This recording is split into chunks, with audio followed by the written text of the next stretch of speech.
and you're waving. So guess what that means, Minnie? That's right. Hope you heard what she said. It's Festool Friday. It's Festool Live. It's 12 noon. So, Minnie, what are we doing today? Okay, good. Derek, what episode is this? 91. Woo! Okay, everybody. Welcome to Festool Live. We got quite the show planned for you. I couldn't wait to do this because I love taking something like a clamping set, which I'm really proud that we have, and showing you a lot of applications with it. Okay, so let's introduce the room. Let's get going. Over here's Big D. He's on the board today. Behind the camera is Krista Unit Seibert. Back here, Minnie in her deluxe roadshow cap. Woo! Is Min Min. We have Brent online. Hey, make sure you're telling us where you're from so Minnie can put it on the board so I can mispronounce all the countries around the world. Okay? And right here, we have Sparky. Spark, say hi. Woo-hoo! Sharp dog. What's up, Sharp dog? Uh-oh, big stretch, big stretch. Okay, now go back to sleep. Okay. He's so excited to be with us today. Okay, so once again, we're on YouTube. You know because you're tuned in. Big D, how many people get watching right now? 122. Thank you, everybody, for tuning in.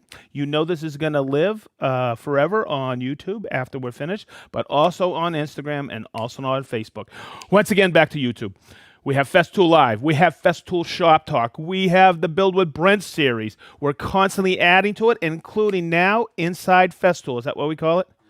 It's a great series. We're going to be showing you all kinds of cool things with our tools, but also the most important part, in my eyes, is our family here at Festool. We're going to go through some departments and show you how things are done around here, and that's what matters to me.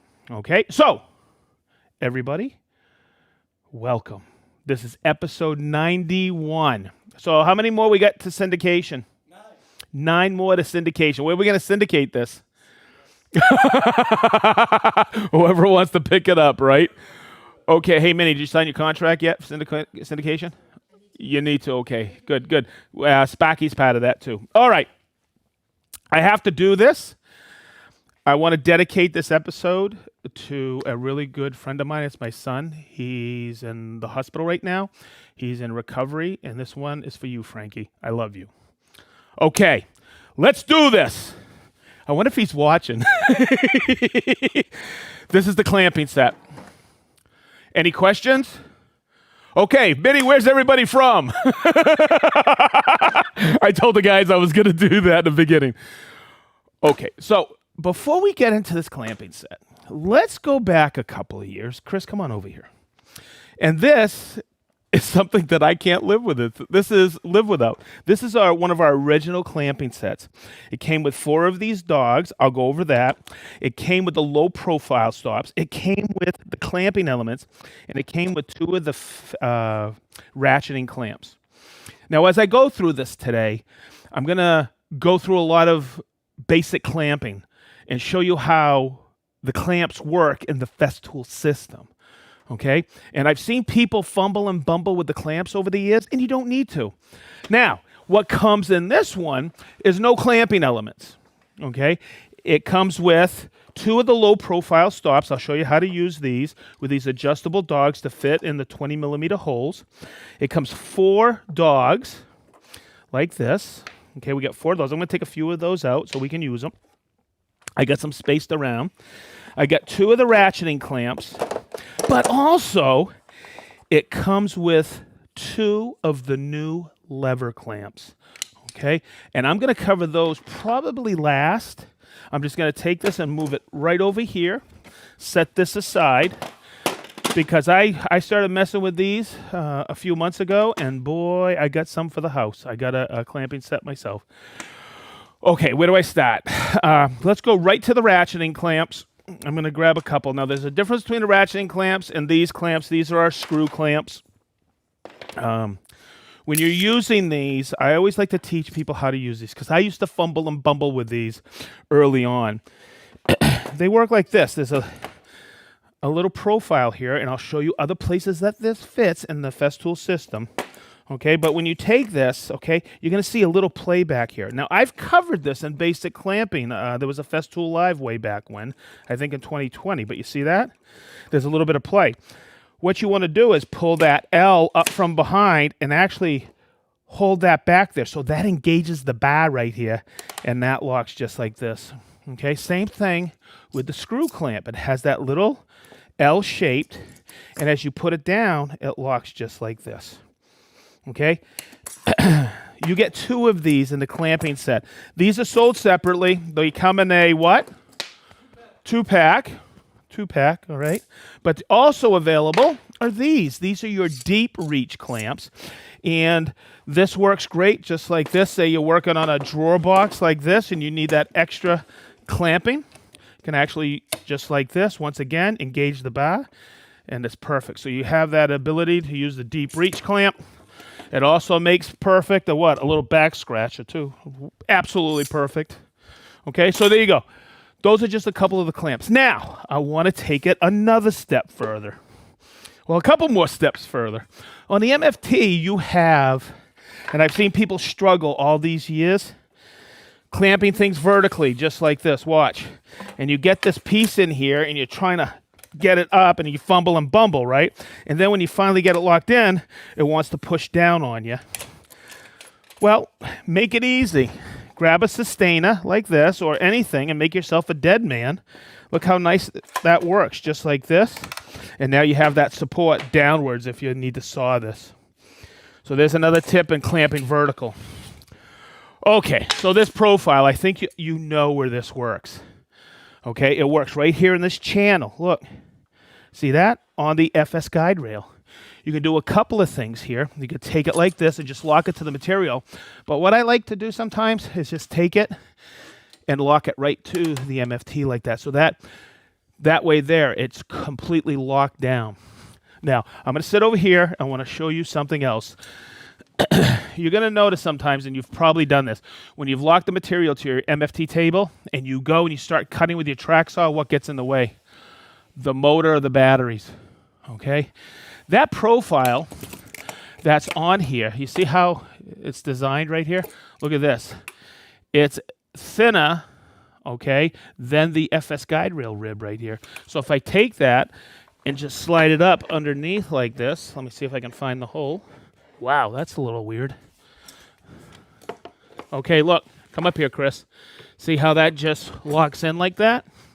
Let me get on my seat here and bring it up, and I can lock that material right down, and I can slide my saw just like that past there, and there's no problem. So I just wanted to point that out because I've seen people struggle by not inverting the clamps. And basically what this is acting like is like a hold fast.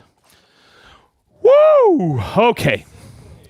Not bad, huh? So next, I want to talk about these low profile stops. I used to make these for my traditional bench at home.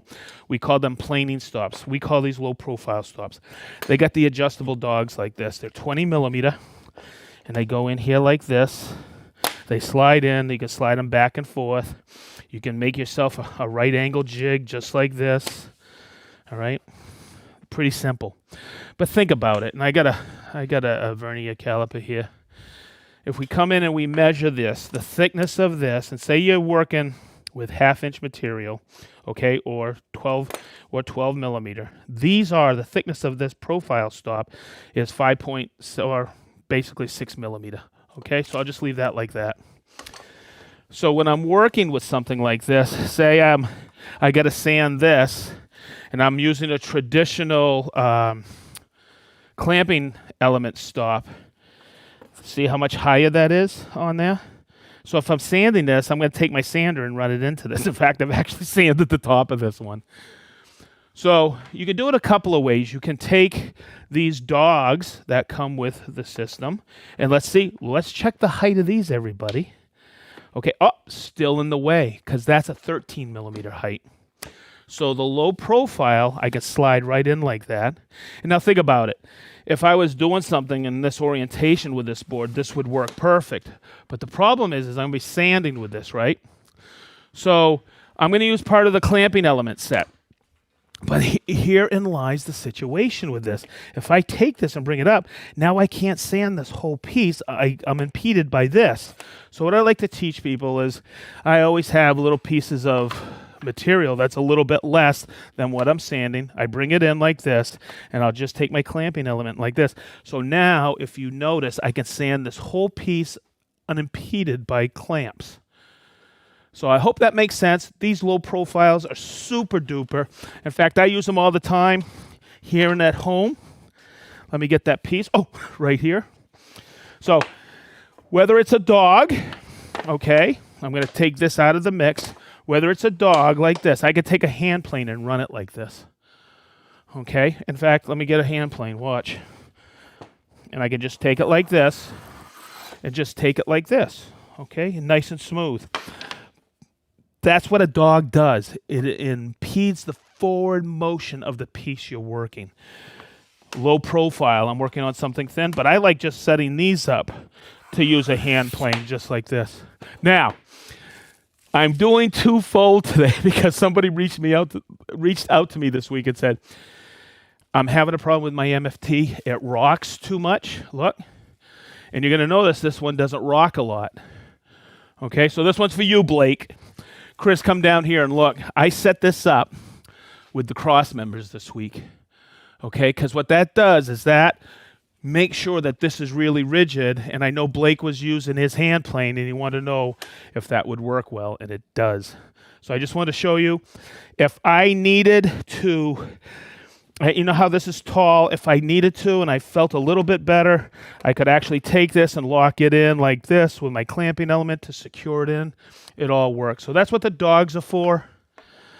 Okay, setting it up so you have something to stop it or lock it in. I like to use the clamping element. And I mean, sometimes this might be a little too tall, okay, when I'm hand planing or I'm working it. But I'll tell you what, these planing stops work really, really, really nice. Okay, I know we call them low profile stops, but they're a killer addition for the MFT and the Festool system and working. I also want to point out, see how rigid this is? I use my MFT all the time for hand planing at home. It works fantastic. The cross members are an accessory. They don't come with the MFT. Okay. I'm doing pretty good. The one thing I've used a lot my whole life are traditional holdfasts. This is a little bit fancier one that has a locking. So if I'm working on a piece, say I'm on a job site and I need something quick to lock down, I would come in here. See how that cocks back a little? This one's a little bit different. It locks it down like this. Okay, a traditional holdfast is just a piece of steel that comes down and locks in, and you knock it in with a mallet and knock it off. It's pretty quick. But boy, these are, what are we calling these? Lever clamps. And I'm going to tell you, you're on a job site. These are wonderful. There's a little mark right here, okay? Yeah, you can go by it, and that's where I usually put it for height, okay? Someone's going to ask, what's the reach underneath? I've done 2x4s, but I've pulled this up ever so slightly. But you're going to see it's like a traditional holdfast. I put a little bit of pressure here. I put it here, and look, there's a lever that locks it in nice and tight. So you could take this and move it around all day long, put a little bit of pressure. Look how nice that is. So if I need to really concentrate, if I'm drilling 90 for a countersink, I can just come in here and really concentrate on that. And now look, I can do multiples like that and just keep going, keep going, keep going. You get 2 of these lever clamps, and I measured it out, and I'm getting roughly 3.5. But if I pull it up, I can just about get enough bite to get almost 4 inches under the lever. So there you go. You get 2 of these. Now, I'm sure somebody's asked already online, are those available individually? Not that I know of. I don't know if they're going to be available. I just want to make sure that you understand to get them. They come exclusively in the clamping set that just came out, March 25th? Okay, I just wanted to point that out. Did I cover everything in the set already? And I covered vertical clamping, and I covered how it worked on the rail. I think I've covered everything already. Minnie, how'd I do? I knew it was going to be a quick Festool live. Okay, I think I got everything done. 10 out of 10? Not bad? I got it. Chris, okay, I'm going to go with Chris. He says I got it nailed. Okay. Woo! Minnie, did we have any questions? I know Brent's probably answered all of them. We're good? Okay. Wow. Chris, can you get a shot of this? This always blows me away. You guys are so loyal to the Festool Live team. Thank you so much. We're coming to a place near you. We're going to work it out for everybody. And let me see. Minnie, you still writing on the other side? Let me look at that. Holy macanola. Okay, I'm going to get going. Big D, we good? Woo! Okay. What? Wow, thank you. Okay, Matt from Tinley Park, Illinois. He sent me a picture of his mudroom. Matt, that is absolutely beautiful, dude. I think that's the Matt I'm talking about. Say yay, Matt. Give me a thumbs up on YouTube. We have Michelle from Paris, France. Andy from Enfield, Connecticut. Lausanne, Switzerland. Huntington Beach, California.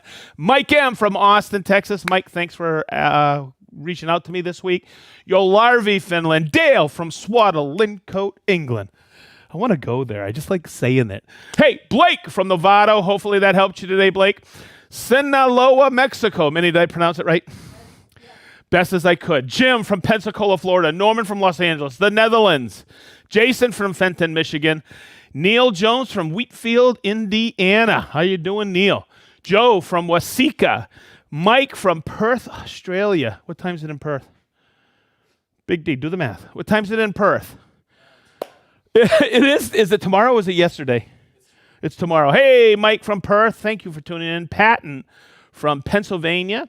Ed from St. Paul, Missouri. Paramaribo. Suriname. Minnie, I said it correctly, didn't I? Boy, I practice that one every week. Homestead, Sweden. Lawrence from Dublin, Ireland. I'm coming to see you, Lawrence.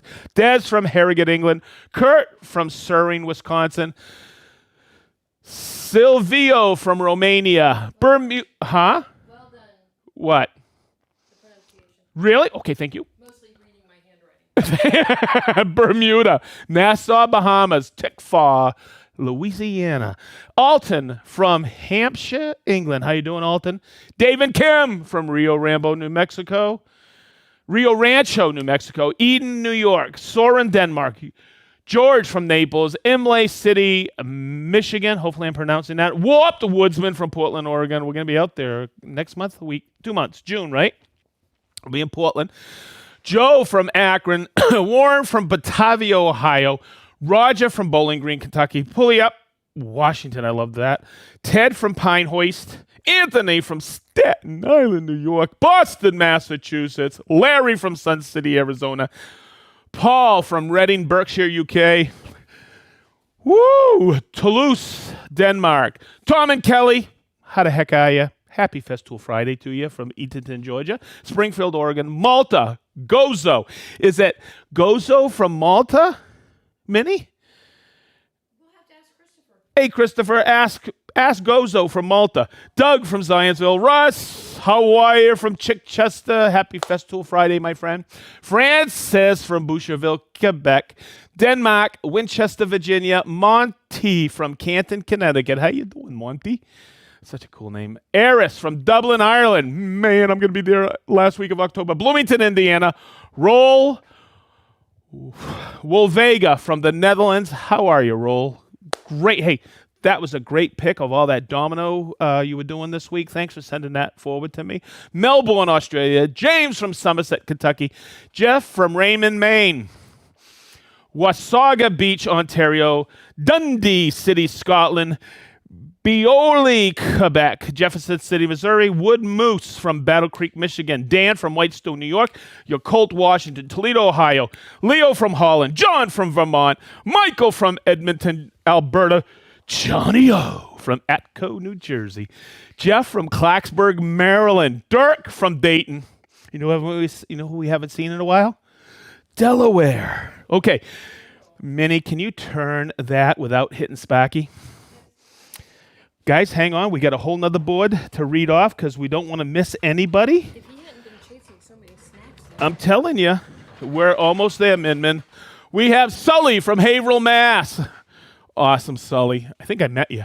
Tom from Zanesville, Ohio. Stephen from Brights Grove, Ontario. Windsor, Ontario. Bellevue, New England. No, Nebraska. Rob from South Devon, England. Cincy, +1. So that's a 2-pack from Cincy. Roski from Illinois. Georgetown, Texas. Caldwell, Ohio. Matt from Cape Town, South Africa. Woo! Awesome. Trenton, Ohio. Dorset, England. Sopron, Hungary. Brisbane, Australia. We got a lot of Aussies today. Westmouth, Ireland. Ed from Two Harbors, Minnesota. Houston, Texas. Sherbrooke, Quebec. Johnny from Memphis, Tennessee. How you doing, Johnny? Dan from Kingman. I know you, Dan, from Kingman, Arizona. Bogota, Colombia. Wow. We've had Bogota before, haven't we, Big D? Okay, cool. Heathrow Airport, London.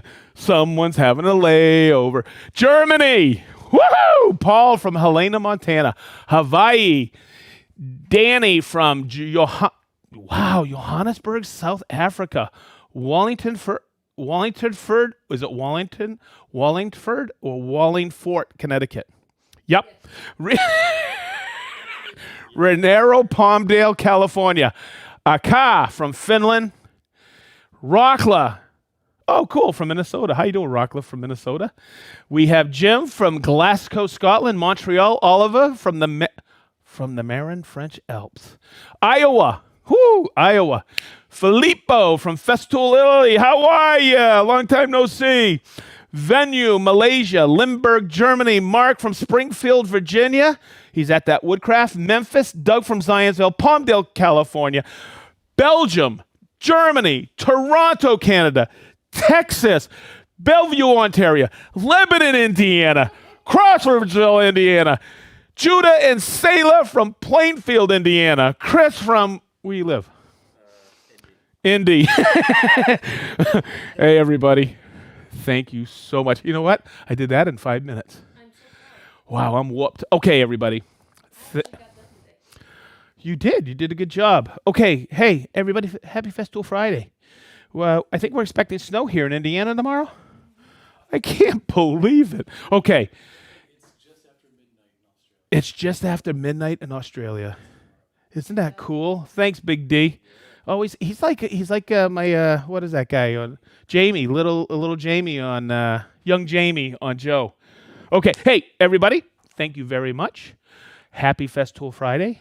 Next week, stay tuned. We got a really cool one planned. Ask Chris, he may know. I'm just kidding. Hey, everybody, we love you. Thank you for tuning in. Oh, we really appreciate it. We got so much planned this year. I'm really looking forward to it. I think Chris and I got together, and I think we have the next 4 months planned of Festool Lives. We got some wicked cool build stuff coming for you, all application one-offs. It's going to be a great time. Plus, we're coming to a place near you, an area near you, and we really appreciate it. Thank you, everybody. It's Friday, Festool Friday. We love you. Have a fantastic weekend. Woo!